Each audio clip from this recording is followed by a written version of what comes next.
I'm not black, I'm OJ. Okay. OJ Simpson passed away from cancer. Now, I know that there's a lot of mixed feelings about this because some people feel like OJ Simpson actually got away with murder. Doesn't even matter anymore. Doesn't even matter anymore. And the reason that it doesn't matter anymore is because you can't hold him accountable. Only God at this point can hold him accountable. OJ Simpson had a very interesting life and a very tumultuous life. But here's a general summary of what OJ Simpson's life was like and him passing away from cancer at 76. Make sure y'all hit a like for the algorithm, subscribe to the channel, and turn on your notification. Chicago does not have the best peace on earth, Messi. I'm sorry to tell you. Here we have just learned that O.J. Simpson has died at the age of 76. His family putting out this statement just moments ago. On April 10th, our father, Arenthal James Simpson, succumbed to his battle with cancer. He was surrounded by his children and grandchildren. During this time of transition, his family asks that you please respect their wishes for privacy and grace. And that was from the Simpson family. Apparently was battling cancer, Sandra. And as I think you had said that you'd seen him recently, and he had looked fairly frail in the last few months. Yeah, prostate cancer that he was not able to overcome, obviously. And I believe it was a TMZ camera that stopped him and asked if he would enter hospice care. And to which he replied no. He's 76 years old. He began to look very frail during his cancer battle. Clearly, everything you just described about his later part of his life overshadowed his early football success. I mean, this was O.J. Simpson, Buffalo Bills, 11 seasons in the NFL. But all that professional success obviously overshadowed by his trial and controversial acquittal for the murders of his former wife, Nicole Brown, and her friend, Ron Goldman. I mean, we all have our memories going back to those days. I know you have yours. We can picture the white Bronco and the police chase. And why was that a time, 1995, Dana? Indeed. Yes, I was a waitress at the time when that jury decision came down. But also, I mean, to look back before all of that happened, you know, he had a pretty incredible football career. He won the Heisman Trophy in 1968. He was playing for the University of Southern California. He set numerous records there, as I'm sure the sports fans amongst us will be able to tell me. He was inducted in the Pro Football Hall of Fame in 1985. And then, you might not, I don't know if do you remember he was an actor? Yeah. Yes, and he was in, what was that movie? I wouldn't be able to tell you one on that. the plane, Naked Gun. That's the one I'm remembering. But I know that was part of his very complicated career before all of this happened. Someone who knows a lot about that is Jim Gray, Dana. He is joining us now. Oh, great. Jim, I know you've gotten the news. O.J. Simpson dead at the age of 76 following his prostate cancer battle. Yeah, it's kind of difficult to process this because such an amazing football career. Broadcasting career, and then overshadowed by the conviction of civil charges on the killing of Ron Brown and Nicole Brown Simpson. Ron Goldman. I knew O.J. quite well. When I worked at CBS, O.J. worked at NBC, and they would send me to his games. And he would end up giving me a ride home from the airport, ride to the game, spend several meals together.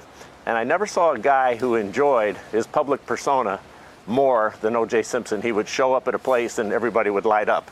Then, of course, he was acquitted on those charges, but accused of murder. And I never spoke to him again after that time. Oh, is that right? Did see him at a fight one night. Yeah, did see him at a fight one night, but our paths did not cross. But a very disturbing, complicated life. Yeah. O.J. Simpson had. Tell us about his early football talents at the University of Southern California, indeed, winning the Heisman, setting numerous records. He was a great football player, great running back. He had the single-season rushing record for a long, long time in the National Football League that was broken by Eric Dickerson. In 1984, Dickerson's record still stands to this day, 2105, but O.J. Was the first running back in the National Football League to eclipse 2,000 yards in a single season. Hasn't happened too much in the National Football League history, and he had that record. And he was a bigger-than-life figure. When he came to the University of Southern California, he kind of lit up. He kind of lit up the playing field, and he kind of took Hollywood by storm. He was one of those guys that had this magnetism that attracted everybody to him. Let me show this other clip of what was going on with OJ in different perspectives. Good morning. I'm Diana Macedo. We're coming on the air because we have breaking news. O.J. Simpson has died. His family says Simpson died yesterday, saying he succumbed to his battle with cancer, surrounded by his children and grandchildren. It was revealed in February that Simpson was battling prostate cancer, but he refuted rumors at the time that he was in hospice care. ABC News audio reporter Alex Stone joins me now on the phone. Alex, what do we know at this point? Well, Diane, his family, as you mentioned, says that he died yesterday, we believe, in Las Vegas, where he had been living. It was only a couple of weeks ago where he had refuted the claims that he was in hospice care right around the Super Bowl. Word had come out that he may have been in hospice care, and he put out a video on X saying that he was fine, looking like he was going to go golfing. His impact on Southern California and really the world cannot be overstated. Going back to his time in the NFL and at USC and then the NFL, then the infamous trial in the 90s for the double murder of Nicole Brown Simpson and Ron Goldman. He was acquitted of that. There were a number of years where he was in and out of the headlines, and then we covered for a number of months the hotel room armed robbery case in Las Vegas. He ended up going to prison for that, got out, had been living in Las Vegas. His family now saying on X that he has died, Diane. Alex, he became such a national focal point during that trial for the murders of his wife and his ex-wife at the time and her friend. What legacy does O.J. Simpson leave behind now so many years later? Well, I think that depending on how one looks at O.J. Simpson, there is the football part of it, the star that he was, the Hertz commercials running through the airport. He was the biggest of the big star before that trial. And then the shock of the trial. There are many Americans who will always believe that he committed that double murder, others who believe that he did not. You remember the lines that came out of that. If it does not fit, you must acquit. The impact of that trial, for those who were not alive during that time or not old enough to remember it, was incredible. The whole world watching that trial during that time, the whole world watching TV and listening to the radio, waiting for that verdict to come down.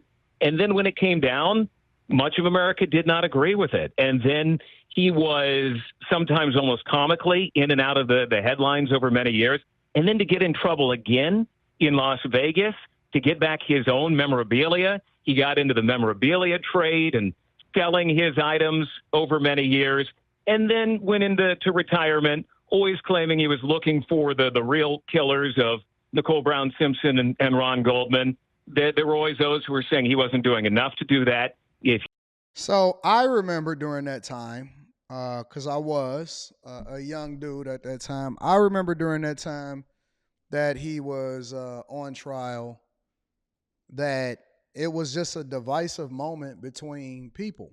It was something, again, that kept people distracted. Black people was rooting for him to get off because they had vitriol towards white people, and all of the different things that they felt like white people had got away with as far as the acquittals and the police beatings and everything like that. And then white people felt like he really did it, and they felt like an innocent man got off from killing Ron Goldman and the other girl, right? And so it's really interesting to see the things that we throw our support behind. And the people that we see as our heroes, because they wind up getting them anyway. They wind up getting them for a $33 million judgment in a civil trial in which they filed against him, because a civil trial was completely different from a criminal trial, and he had to defend himself against both. That's number one. I remember the white Bronco going down the street and everybody was captivated and they had it on TV.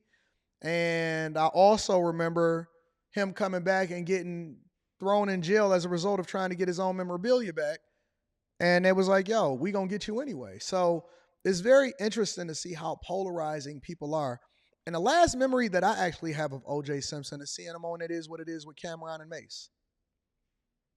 It's the last thing that I remember hearing and seeing of O.J. Simpson. He was actually a person that was on there platform and he would have a take, and it was pretty funny. And it's amazing how he participated on that platform, and he would make, jokes or whatever about certain things, and, tongue in cheek that referred back to his past and stuff like that. So, I mean, listen, we'll never know. We'll never know. You can always think that whether or not he did it or not. Do I think that he did it? It doesn't really matter what I think, because I was too young for it really to matter at that time. What was that, like 96, 97? 96, 97? It didn't matter to me. I don't think that it mattered to most people at the time of whether or not he actually did it. The only thing that people cared about was whether or not he was going to get acquitted or whether or not he was going to be found guilty based off of color. Even back then, it was more pronounced for identity politics to take a front row seat center, and we didn't have social media back then, so everybody was just tuned into their TV. The only thing that it was 94, 95? Okay, 94, 95. Okay, so if it was 94, 95, then I was only 12, 13 years old. I had just jumped off the porch. Yep, I was 12, 13 years old. And I just remember everybody being so concerned, and a white Bronco driving down the street and everything that was going on. And when they found him not guilty, I remember everybody in my family was like, "Ah!" You would think that the Super Bowl was run by the Detroit Lions. Everybody was screaming, and they was happy, and they was holding each other. And I was thinking to myself, like, I just didn't understand. I didn't know why it was such a polarizing moment. But now that I'm older and I'm 41 years old, it's very interesting, because knowing what I know and knowing what identity politics and identity issues and the fact that people are still, do you know that if that was 95, 94, 95, and it's 2005, right, which is 30 years later, do you know that we are having the same conversations and we align ourselves up based off of color in the same way that we did back then? The same way that we did back in 94, 95 is the same way that we align ourselves based off of color today. We have not changed. We have not made one drop of progress. We have not evolved.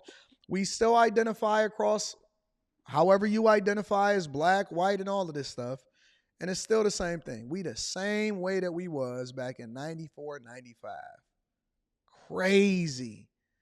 Crazy, bro.